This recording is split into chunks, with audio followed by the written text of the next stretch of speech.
guys about just opioids or maybe even drugs, and when thinking about going back to when you started to first fall in love with hip hop, and what was the drug of use or the association to drugs, whether it was an artist, a rap group, or something you saw on TV. You want to go first? Yeah, the first drug that I ever took was weed.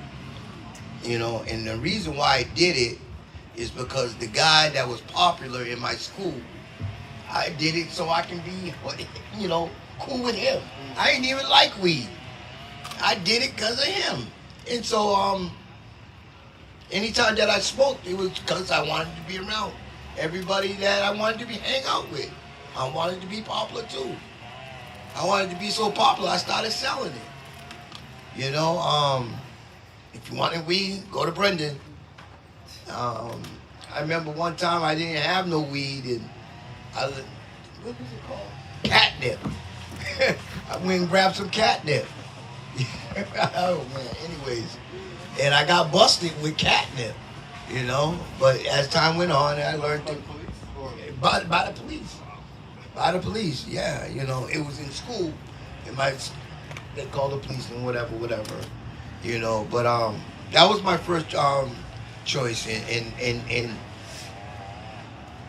like I told you before, it was the Boogie Down Production, and that whole group, that they was talking about. And back then, they talk about a lot of oppression, you know, and how to get over it and expressing about it and how and I can identify with that because in my neighborhood we would look like that. And so we had two guys that we grew up with that were rappers, and so we had this location called Shea Boo's roller rink, and we used to rap there, and so, but there was a lot of violence too. And one time we went to a battle and they won. It was called okay, what was it?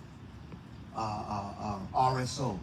So we got into a fight with them and beat them up because we lost or whatever. So it hit the news. So now we became a gang, you know, and that's just how we rolled. It's just like that, but you know, I wish it didn't happen that way, but that was my first introduction to all that.